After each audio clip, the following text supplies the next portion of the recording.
दोस्तों नमस्कार। आप सभी का मेरे YouTube चैनल पर हार्दिक स्वागत है। दोस्तों राजनीति एक बड़े महीन से धागे से जुड़ी हुई होती है। राजनीति के भीतर में ये पता नहीं चलता कब कोई किसी का दोस्त बन जाए और कब किसी के साथ शत्रुता हो जाए। और ख़ास तौर पर दोस्तों जब बात अंतर्राष्ट्रीय राजनीति की हो, अंतर्राष्ट्रीय संबंधों की यदि चर्चा की जाए, परिचर्चा की जाए, तो ये पता नहीं चलता कि कब कौन सा देश किस वक्त में किसके साथ खड़ा हो जाए और एक वैश्विक गठजोड़ पता नहीं चलता कि किस तरीके से बदल जाता है। दोस्तों आप सभी के याद होगा कि वर्ष 1971 में जिस वक्त में भारत ने पाकिस्तान के दो टुकड़े किए थे, उस वक्त में रूस की भारत के साथ सबसे ज़्यादा नज़दीकियाँ हुआ करती थी। उस दौर में अमेरिका दूर दूर तक भी भारत के साथ नज़र नहीं आता था। यहाँ तक कि अपना जंगी बेड़ा भी समुद्र में अमेरिका के खिलाफ रूस ने उतार दिया था। तो भारत की एक अंतर्राष्ट्रीय कूटनीति की एक तरीके से जीत थी और भारत का पुराना मित्र रूस संकट के समय में भारत के साथ आया था। लेकिन दोस्तों ये भूमिका मैं आप सभी से क्यों जमा रहा हूँ, क्यों कह रहा हूँ? दरअसल दोस्तों ब्रिक्स आप सभी जानते होंगे, ये 5 देशों का एक समूह है जिसके भीतर दोस्तों मैं आपको बताना चाहूँगा भारत, इसके अलावा दोस्तों चीन, रूस, ब्राज़ील और साउथ अफ्रीका, ये देश शामिल है। यानी कि ये 5 देशों का एक तरीके से एक समूह आप इसको मान लीजिए। और दरअसल जो इसका उद्देश्य था वो यही था कि जो वेस्टर्न वर्ल्ड है, यानी कि जो पश्चिमी देश है, उनसे किस तरीके से मुकाबला किया जाए डोर टू डोर एक्टिविटीज़ में, या फिर यूँ कहूँ कि आर्थिक तौर पर उनको किस तरीके से पछाड़ा जाए। दरअसल इसका उद्देश्य भी दोस्तों यही है कि अपने सहयोगी देशों का लगातार सहयोग किया जाए और उनके सतत विकास में किस तरीके से एक दूसरे का हाथ पकड़ करके आगे बढ़ा जाए। यानी कि अपने सहयोगी देशों का, अपने मित्र देशों का जो इस ग्रुप में जुड़े हुए हैं, उनका सस्टेनेबल डेवलपमेंट किस तरीके से हो, इस बात पर दोस्तों बल देने के उद्देश्य से ये ब्रिक्स अस्तित्व में आया था। और दरअसल दोस्तों मैं आपको बताना चाहूँगा कि अपने 1.5 दशक के सफ़र को ब्रिक्स पूरा कर चुका है। और यदि इसके सेमिनार की बात की जाए, यानी कि मीटिंग की बात की जाए, तो 2009 में इसका पहला सम्मेलन हुआ था और ये 13वां सम्मेलन इस वक्त में भारत की माटी पर हुआ, जिसका एक तरीके से मैं ये कहूँ कि आयोजक भारत है और अध्यक्षता हमारे देश के लोकप्रिय जननायक नेता, जनता के इस वक्त में सबसे प्रिय शख्स नरेंद्र मोदी ने की, अध्यक्षता की। और प्रधानमंत्री मोदी ने कहा कि हमारा देश, और या फिर यूँ कहूँ कि ये पूरा जो हमारा ग्रुप है, एक तरीके से आतंकवाद के खिलाफ विश्व की एक आंखों में एक चमक पैदा कर रहा है। विश्व के देशों को हम एक तरीके से अपनी शक्ति का एहसास करा रहे हैं और कहीं ना कहीं जो देश वंचित है, जो लोग ऐसे हैं जिनकी आवाज़ को विश्व के भीतर कहीं सुन नहीं जाता, जिनकी आवाज़ कहीं सुनाई नहीं देती, वो आवाज़ इस ब्रिक्स के जरिए, इन ब्रिक्स देशों के जरिए हम पहुंचाने का कार्य कर रहे हैं। और इसके अलावा दोस्तों मैं आपको बताना चाहूँगा चीनी राष्ट्रपति शी जिनपिंग ने क्या कहा। उन्होंने कहा कि हमारा जो लक्ष्य है वो बड़ा होना चाहिए, हमें भविष्य में मिल कर के काम करना होगा, हमें अपने विकास पर बल देना होगा, जोर देना होगा। इसके अलावा यहाँ पर रूस के राष्ट्रपति व्लादिमीर पुतिन की बात भी विचारणीय और सोचनीय हो जाती है। दरअसल यहाँ पर सीधे सीधे रूस के राष्ट्रपति ने जो अफ़गानिस्तान के भीतर इस वक्त में हालात पैदा हो चले हैं, जिस तरीके की स्थिति वहाँ पर बन चुकी है, उसको लेकर के सीधे सीधे अमेरिका को दोषी ठहराया है। यानी कि अमेरिका पर एक तरीके से आरोप लगाया है कि अमेरिकी सेना जिस तरीके से वहाँ से रफा दफा हो गई, वही अफ़गानिस्तान के भीतर जो ताज़ा संकट है उसके लिए जिम्मेदार है। कहीं ना कहीं दोस्तों इस पूरे घटनाक्रम से इस बयान से अंतर्राष्ट्रीय राजनीति पर व्यापक प्रभाव पड़ेगा, क्योंकि इस तरह की महाशक्ति का कोई भी बयान अपने आप में खास होता है। कहीं ना कहीं विश्व दो धड़ों में बंटता हुआ नजर आ रहा है। और दोस्तों, यहाँ पर आप सभी के लिए एक बात जान लेनी बेहद जरूरी है। और दोस्तों, वो बात मैं भारत के परिप्रेक्ष्य में आपसे कहूँगा। दरअसल हमारा देश इन दिनों, यदि मैं ईमानदारी के साथ कहूँ, तो अमेरिका की तरफ झुकता हुआ नजर आ रहा है। रूस की कहीं ना कहीं चीन के साथ नज़दीकियाँ बढ़ रही है। और पाकिस्तान तो जो हमारा सबसे बड़ा दुश्मन है, एक तरीके से चीन के साथ चलता ही है। उसे उइगर मुसलमानों पर होने वाला अत्याचार चीन के भीतर दिखाई नहीं देता, लेकिन उसे कश्मीर के भीतर मानव अधिकारों का हनन दिखाई दे जाता है। दरअसल दोस्तों, यहाँ पर मैं आप सभी से इस पूरी भूमिका के जरिए, इस पूरे अपने संवाद के जरिए यही कहना चाहता हूँ, एक सवाल आप सभी से भी पूछना चाहता हूँ कि इस पूरे गठजोड़ में भारत कहाँ खड़ा है, भारत की क्या स्थिति है, आखिर भारत कैसे खुद को मैनेज करेगा। क्योंकि हर देश की अपनी अपनी समस्याएं हैं, अपनी अपनी चुनौतियां हैं, और हर किसी को उन सभी चुनौतियों से, उन सभी समस्याओं से अपने तरीके से, अपनी ताकत से, अपने पराक्रम से खुद लड़ना है। और दोस्तों, आप सभी ने तालिबान का जो आतंक है अफगानिस्तान के भीतर, वह तो आपने देख ही लिया किस तरीके से विश्व के तमाम देश एक आतंकी संगठन के सामने नतमस्तक हो जाते हैं। दरअसल उसके सामने घुटने टेक देते हैं, उसकी शरण में चले जाते हैं। काफ़ी गंभीर स्थिति दोस्तों यहाँ पर बनी हुई है इस वक्त में अफगानिस्तान के भीतर में। लेकिन दोस्तों, क्या जो चीन बातें कर रहा है कि हमें भविष्य को लेकर के सचेत रहने की आवश्यकता है, आगे बढ़ने की आवश्यकता है, क्या वो चीन वास्तव में भारत का साथ देगा, या फिर चीन आस्तीन का सांप बन करके भारत को डसेगा। और दोस्तों, रही बात ब्राज़ील जैसे देशों की, या फिर यूँ कहूँ अफ्रीका की, साउथ अफ्रीका की, वो ऐसे देश है जो कहीं ना कहीं उस ताकत के साथ, उस शक्ति के साथ भारत का सहयोग नहीं कर सकते जितना कि रूस कर सकता है। या फिर यूँ कहूँ कि यदि भारत की नज़दीकियाँ चीन के साथ हो तो उसका भी एक प्रभाव अपने आप में पड़ता है। लेकिन दोस्तों, भारत इस वक्त में जिस दोराहे पर खड़ा हुआ है, वहाँ से ये कह देना कि भारत जो है इस 13वें सम्मेलन का यहाँ पर ब्रिक्स के एक तरीके से मेजबान रहा, सब कुछ अपने पाले में करने में सफल रहेगा, तो ये बात दोस्तों गलत होगी।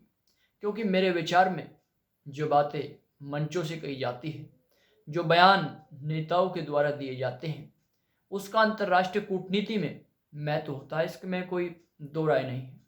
लेकिन कहीं ना कहीं वो बातें वक्त के साथ, मिनटों के साथ बदल भी जाती है। क्योंकि दोस्तों, चीन इस वक्त कोरोना महामारी से पूरी दुनिया के सामने एक्सपोज हो चुका है। दोस्तों, पूरी दुनिया चीन को कोरोना वायरस के लिए जिम्मेदार मानती है। और फिर दोस्तों, दूसरी बात रही जो अन्य देश है, ब्राज़ील, या फिर मैं यूँ कहूँ साउथ अफ्रीका, या इसमें आप जोड़ लीजिए रूस को भी, उनकी भी अपनी अपनी एक समस्या है। उन सभी को भी एक सहयोगी की आवश्यकता है, एक सारथी की आवश्यकता है। और रूस भी कहीं ना कहीं बदला लेना चाहेगा अमेरिका से। दोस्तों, बदला लेना चाहेगा कोल्ड वार का।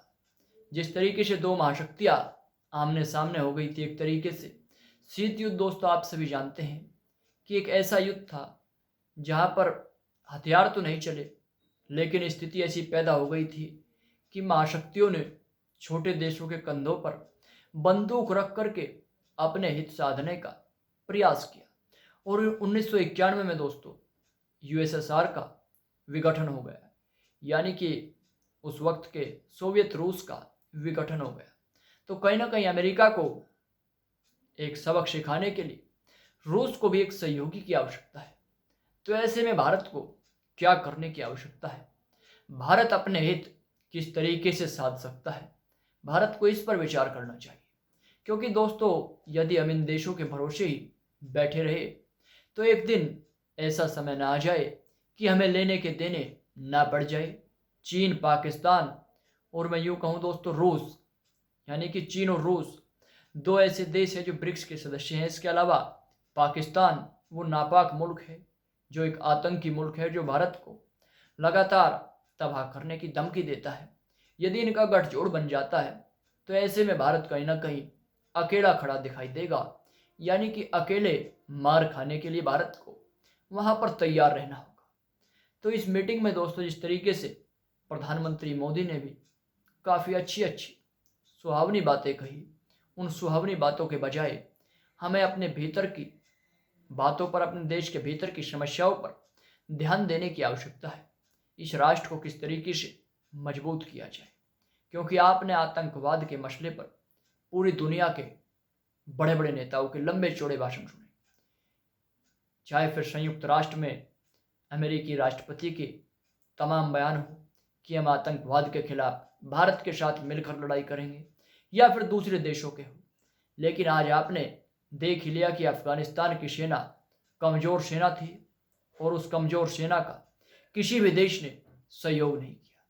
यानी कि दोस्तों मेरे कहने का मतलब ये है कि यदि आपके भीतर शक्ति नहीं है तो आप निश्चित तौर पर कमज़ोर रहेंगे, और आप दूसरों के कंधों पर यदि बंदूक रख करके चलाने का प्रयास करेंगे तो उसका भी कई बार आपको नुकसान उठाना पड़ सकता है। लेकिन दोस्तों विश्व का एक सिद्धांत रहा है कि कहीं ना कहीं कमज़ोर को दबाया जाता है और शक्तिशाली को सलाम किया जाता है। दोस्तों मैं आपको बताना चाहूँगा कि जो ब्रिक्स देश है, तकरीबन विश्व की जो पूरी आबादी है उसका 40% इन ब्रिक्स देशों के पास है, यानी आबादी के लिहाज से।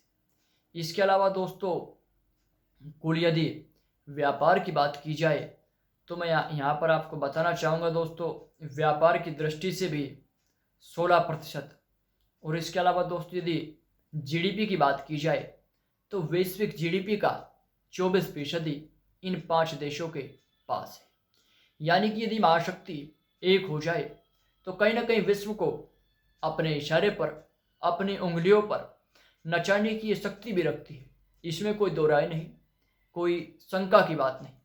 लेकिन दोस्तों सबसे बड़ी बात यह है कि इन सभी देशों में आपसी मतभेद है, अपने निजी हित है, राजनीतिक स्वार्थ है।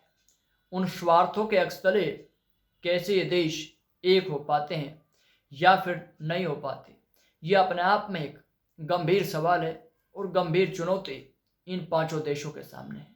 यदि ये देश ईमानदारी के साथ एक हो जाए तो निश्चित तौर पर सभी के लिए कल्याणकारी होगा, लेकिन मुझे नहीं लगता दोस्तों ऐसा होगा।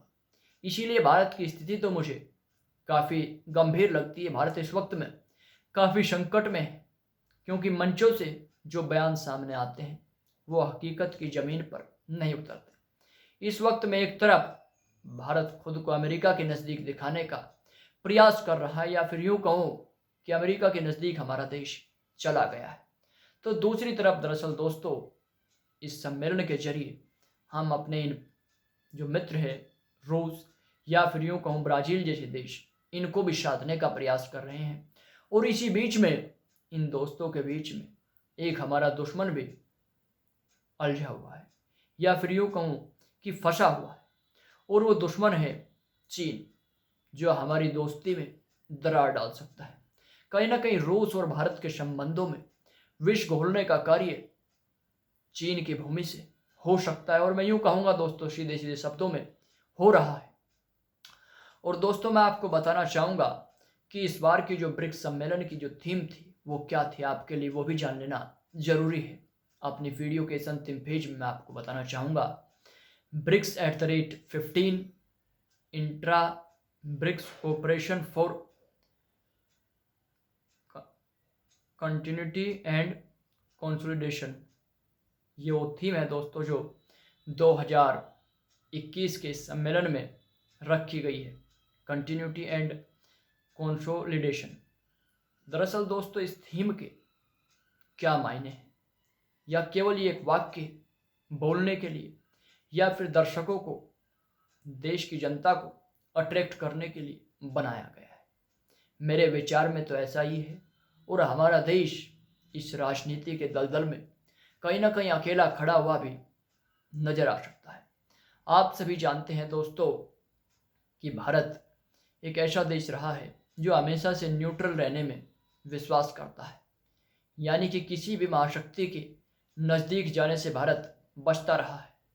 और दोस्तों, भारत के भीतर नेम नॉन अलाइन मूवमेंट आप सभी जानते हैं, यानी कि एक ऐसी मूवमेंट जो जवाहरलाल नेहरू जिसके कर्ता धर्ता थे, एक तरीके से एक ऐसा भारत ने उसके भीतर अपना एक मत तय किया था कि भारत किसी भी वैश्विक शक्ति के पक्ष में नहीं रहेगा, यानी झुकेगा नहीं। लेकिन आज के परिप्रेक्ष्य में यदि आप बात करेंगे तो स्थिति पूरी तरीके से बदल चुकी है। भारत को उससे आगे बढ़ कर के अपनी पुरानी नीति से अपना एक निश्चित सहयोगी खोजने की आवश्यकता है, क्योंकि राजनीति में कई बार ऐसा हो जाता है कि यदि आपके पास स्थिरता नहीं है, स्थिर मित्र नहीं है, तो आप पराजित हो जाते हैं, चाहे आप कितने भी शक्तिशाली क्यों ना हो। हमारा देश इन दिनों कोरोना संक्रमण से जूझ रहा है। हमारे देश की अर्थव्यवस्था इस वक्त में डगमग डगमग हिल रही है। देश के लोग बेरोजगारी से परेशान हैं। लगातार लोग रोजगार के अवसरों के लिए घूम रहे हैं इधर उधर, लेकिन कोई समस्या का समाधान नहीं हो रहा है। तो ऐसे में दोस्तों, इस मीटिंग के जरिए भारत को कितना लाभ होगा, कितनी समस्याओं का भारत की समाधान हुआ, ये तो आप सभी जानते हैं। मैं ज़्यादा विस्तार में या गहराई में नहीं जाना चाहता, आप सभी समझदार हैं। नमस्कार दोस्तों, वंदे मातरम।